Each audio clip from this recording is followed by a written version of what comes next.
Olá, bom dia, graça e paz. Vamos dar início a mais uma aula aqui da Escola Bíblica. Muito feliz de você estar nos acompanhando, você tem nos assistido continuamente, que você possa continuar nos assistindo, que você possa continuar participando das escolas bíblicas, continuar participando das aulas, assistindo todos os vídeos, não só necessariamente o da minha turma, mas tem vários outros com vários temas que são muito bons. Eu sei que a gente está passando um momento de dificuldade, né? O mundo todo meio parado, meio travado, mas o bom disso aqui é que nos permite poder participar de coisas que antes a gente não poderia, porque quem estava na classe dos adultos só poderia participar da aula deles. Mas como agora você pode acessar o material que está disponível para todos, você pode meio que participar de todas as turmas, né? Mas muito feliz de você estar aqui conosco. Vamos orar para a gente poder começar? Amém? Senhor Deus e Pai, Senhor, muito obrigado, Deus, por tudo que o Senhor tem feito por nós. Obrigado, Senhor, pelo Teu ensino, pelo Teu cuidado. Ensino que nós precisamos cada vez mais nos agarrar, Pai, porque o mundo tem se tornado cada vez mais cruel, cada vez mais tenebroso, e nós precisamos ter o entendimento para discernir as coisas que vêm do alto. Em nome de Jesus, Pai, abre o nosso entendimento, a nossa mente, para entender e absorver a verdade da Tua Palavra. É o que nós te pedimos, Senhor, em o nome de Jesus. Amém. Amém? Nós vamos dar continuidade no tema da última lição, né? Nós estamos na lição 8. Eu não discuto religião, é cada um na sua. E, de novo, nós vamos ler o texto de Atos 2 primeiro, e depois Atos 17. E a gente vai ver aqui dois exemplos e a gente vai falar um pouco de novo desse assunto aqui. Amém? Então vamos lá, Atos 2, a partir do verso 14 até o verso 21. Diz assim: Então se levantou Pedro e com os 12, e erguendo a voz, advertiu nesses termos: Varões judeus e todos os habitantes de Jerusalém, tomai conhecimento disto e atentai nas minhas palavras. Estes homens não estão embriagados, como vinde pensando, sendo esta a terceira hora do dia. Mas o que ocorre é que o foi dito por intermédio do profeta Joel. E acontecerá nos últimos dias, diz o Senhor, que derramarei do meu espírito sobre toda a carne. Vossos filhos e vossas filhas profetizarão, vossos jovens terão visões, e os sonharão os vossos velhos. E até sobre os meus servos, sobre as minhas servas derramarei do meu espírito naqueles dias, e profetizarão. Mostrarei prodígios em cima do céu e sinais embaixo da terra, sangue, fogo e vapor de fumaça. O sol se converterá em trevas e a lua em sangue, antes que venha o grande e glorioso dia do Senhor. E acontecerá que todo aquele que invocar o nome do Senhor será salvo. E em adição à última vez, eu gostaria aqui também de ler o versículo 41, que diz assim: Então os que aceitaram a palavra e foram batizados, havendo um acréscimo naquele dia de quase 3.000 pessoas. Amém? Vamos ver aqui agora também o Atos 17, a partir do verso 19. Então diz assim: Então, tomando consigo, o levaram ao Areópago, dizendo: Poderemos saber que nova doutrina é essa que ensinas? Posto que nos trazes ao ouvido coisas estranhas, queremos saber o que vem a ser isso. Pois todos os de Atenas e os estrangeiros residentes de outra coisa não se cuidavam senão dizer ou ouvir as últimas novidades. Então Paulo, levantando-se no meio do Areópago, disse: Senhores atenienses, em tudo vos vejo acentuadamente religiosos, porque passando e observando os objetos de vosso culto, encontrei também um altar no qual está escrito: ao Deus desconhecido. Pois estes que adorais sem conhecer é precisamente aquele que vos anuncio. O Deus que fez o mundo e de tudo que nele existe, sendo ele Senhor do céu e da terra, não habita em santuários feitos por mãos humanas. Vamos ler agora também o 32, mais para frente aí um pouquinho, que diz assim: Quando ouviram falar de ressurreição de mortos, uns escarneceram e outros disseram: a respeito disso te ouviremos noutra ocasião. A essa altura, Paulo se retirou do meio deles. Houve, porém, alguns homens que se agregaram a ele e creram. Entre eles estava Dionísio, o Areopagita, uma mulher chamada Damares, e com eles outros mais. Explicando um pouco o contexto aqui do texto, no primeiro texto de Pedro, a gente vê que o povo, foi quando desceu o Espírito Santo e eles começaram a falar em novas línguas, e eles saíam pelas ruas profetizando. E algumas pessoas olharam para aquilo ali e falaram: lá, um tanto de bêbado. E começou uma murmuração no meio de todo mundo, e Pedro, junto com todo mundo, ouviu isso. E Pedro se levantou, junto com os 11, e erguendo sua voz, ele não brigou. Eu lembro que eu falei na última aula de discutir. Discutir não é no sentido de brigar, é no sentido de trocar ideias, de conversar, de você trocar uma informação, nesse sentido de discussão. Ele se levantou e começou a argumentar, dizendo: não é isso que vocês estão pensando. E eu expus aqui que a ideia desse exemplo de Pedro, dessa descida do Espírito, e ele se levantar para argumentar de que não era isso que estava acontecendo, e expor a verdade do que estava acontecendo, justamente para mostrar que muitas vezes, nesse pensamento de, não, cada um na sua, muitas vezes nós somos atacados na nossa fé, e nós não nos levantamos para discutir no sentido de defender aquilo que nós acreditamos, porque muitas vezes tem informações sobre aquilo que cremos sendo espalhadas de uma maneira maliciosa, e nós não falamos nada. A gente sabe a verdade, a gente sabe como realmente é, e a gente não fala nada para mostrar o que realmente está acontecendo. Então a gente vê muita coisa acontecendo de errado, às vezes pessoas nos julgando, e em vez da gente se levantar com a coragem de Pedro, e de se posicionar, de tomar uma atitude, nós nos omitimos. E na outra ocasião, o discurso de Paulo, ele estava em Atenas, e ele começou a ver que o povo era muito idólatra, e isso agitou algo dentro dele, e ele começou a pregar a verdade. E as pessoas falaram assim: mas que coisa estranha isso que ele está falando, peraí, vamos levar ele para um lugar, e vamos ouvir o discurso dele. E Paulo, ele não chega e fala assim: vocês são tudo uns idólatras, um bando de pecador. Não, ele pega e usa de algo que ele tinha reparado na cultura deles, e usa como um gancho para poder expor a verdade. Paulo, no discurso dele, ele não deixa de expor a verdade, tanto que a gente viu no discurso, no verso 32, que algumas pessoas, quando ouviram um certo assunto, no caso aqui a ressurreição, eles começaram a escarnecer, a zombar, mas Paulo ainda assim pregou a verdade. Algumas pessoas ainda disseram assim: olha, eu não estou entendendo isso aí que você está falando não, mas depois a gente vai conversar mais sobre isso, depois a gente vai discutir mais esse assunto. Mas o mais importante tanto com a coragem, a ousadia de Pedro, tanto com a eloquência, com a expertise de Paulo, de saber usar algo da comunidade que ele estava falando, para poder expor a verdade, houve uma adição daqueles que criam. Por causa disso, pessoas passaram a acreditar.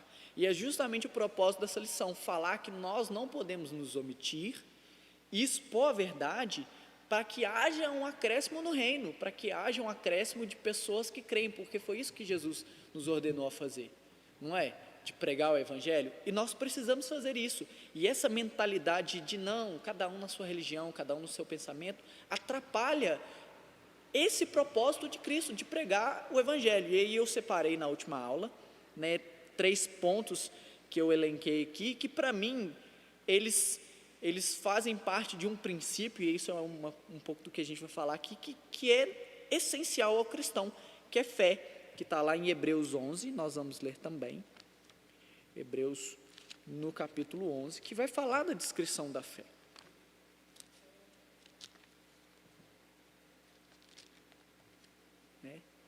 Hebreus, carta aos Hebreus, no capítulo 11, verso 1, diz assim: ora, a fé é a certeza das coisas que se esperam, a convicção de fatos que não se veem. Então, muitas vezes o que nos falta, como Pedro, é essa convicção. Ele tinha convicção, ele tinha certeza do que o que estava acontecendo naquele momento não era um bando de gente que tinha bebido demais. E ele ainda coloca assim: não, gente, nós não estamos bêbados, sendo essa a terceira hora do dia, no caso, 9 horas da manhã. Isso era, tipo assim, muito difícil de acontecer. As pessoas ficavam embriagadas à noite na cultura judaica, quando tinha isso. De manhã isso acontecer era muito raro. E ele fala: não, isso não é isso que vocês estão vendo. O que está acontecendo é o que foi profetizado pelo profeta Joel. E aí mostra uma outra coisa que eu coloquei aqui, que é o argumento. Junto com a convicção e o argumento, vem a coragem que, somada, forma a estrutura da fé. A fé é isso, é essa convicção, é essa certeza, essa firmeza daquilo que eu creio e eu coloco em prática. E tanto no exemplo de Pedro, quanto no exemplo de Paulo, isso aqui está presente. Essa fé está presente. Essa fé que os levou a tomar uma atitude, mas não uma atitude qualquer. Pedro não simplesmente falou assim: não, gente, o povo não bebeu não, e pronto. Não, ele expõe o argumento, ele mostra o que está acontecendo.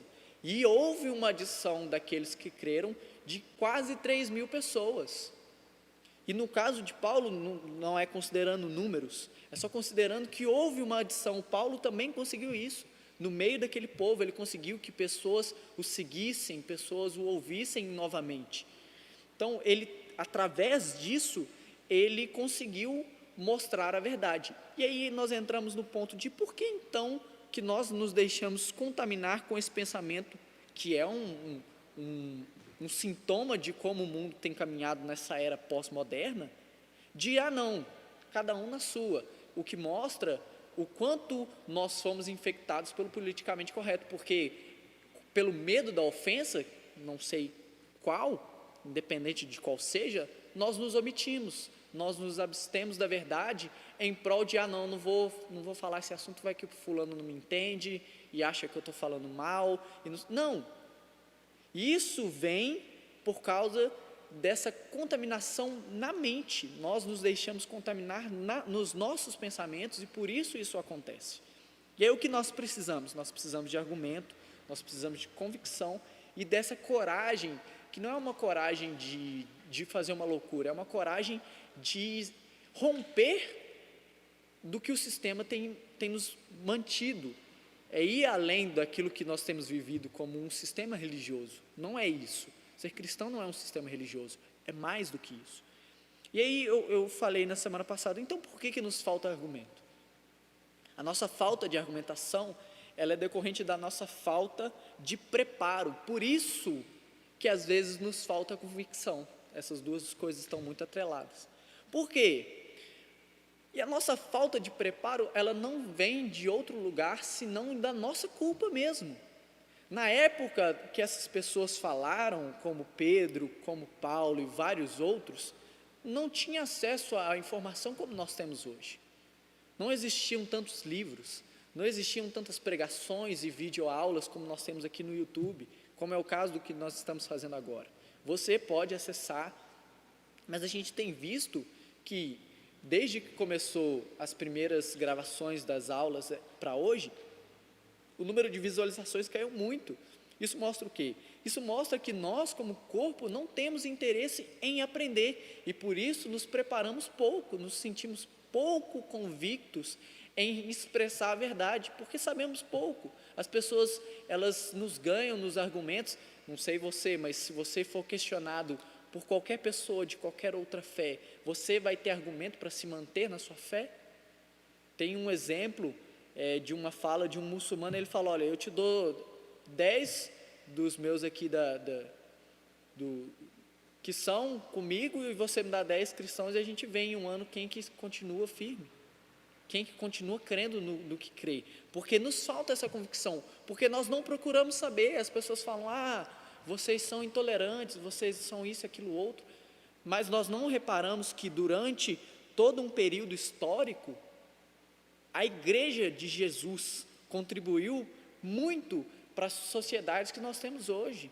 Hospitais, a gente já falou isso em outras aulas, hospitais,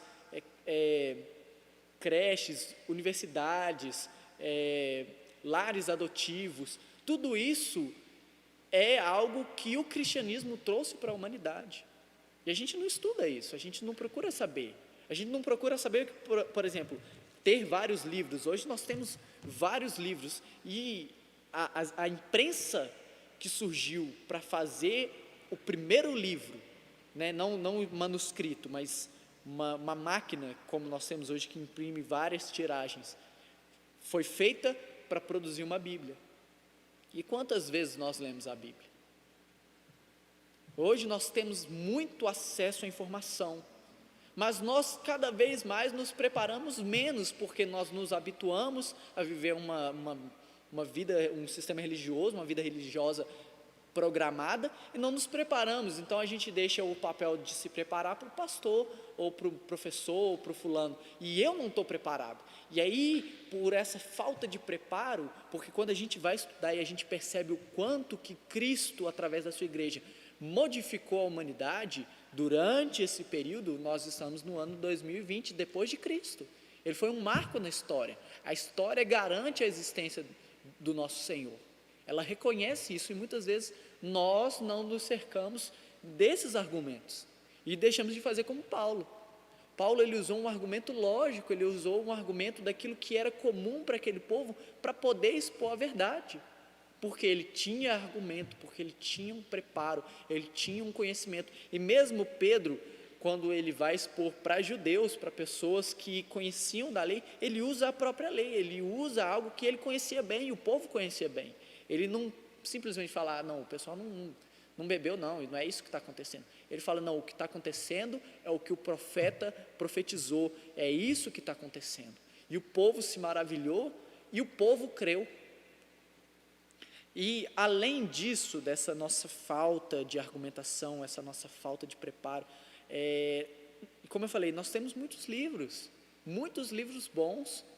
Tem um livro, esse eu gosto muito e recomendo muitas vezes para muitas pessoas que não entendem como funciona a fé. Não é que ele está certo e não tem outros livros, mas tem várias pessoas, tem vários escritores ótimos, mas um que eu gosto muito, e talvez por ter feito as Crônicas de Nárnia ele é mais bem aceito, são os livros do Lewis. Tem um livro dele, do Cristianismo Puro e Simples.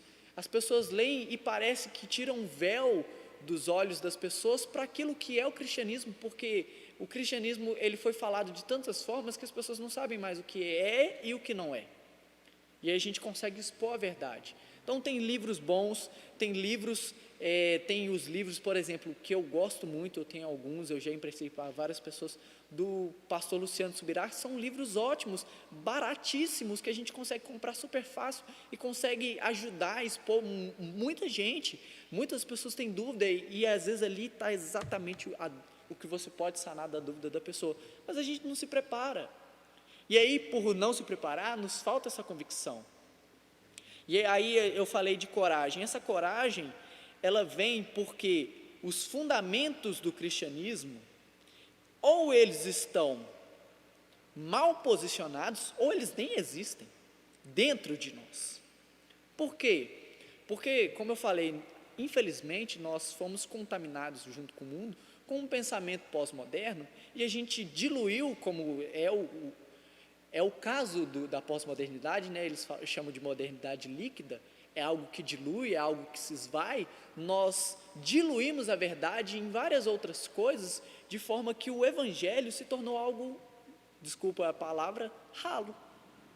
Ele se tornou ralo, algo que não é forte o suficiente, e às vezes, por não ser forte o suficiente, não nos causa desconforto, né? É algo macio, algo suave, mas é justamente esse desconforto que planta em nós os fundamentos necessários para nos levar ao caminho dessa coragem, dessa fé que tanto Paulo quanto Pedro tiveram. Por quê?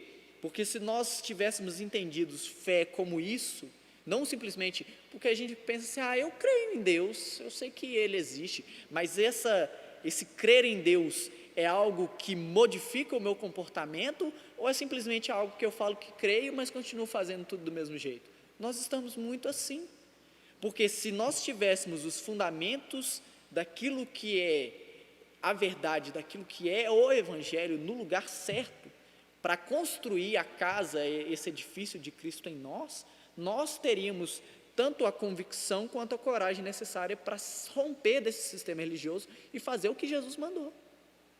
que é pregar o evangelho. Não é pregar um evangelho de qualquer jeito. Não é simplesmente você pegar e ler uma Bíblia, não estou falando que você não pode fazer isso, não, e sair falando para os outros, não, mas você realmente sentar para estudar, para você ler, não só coisas aqui.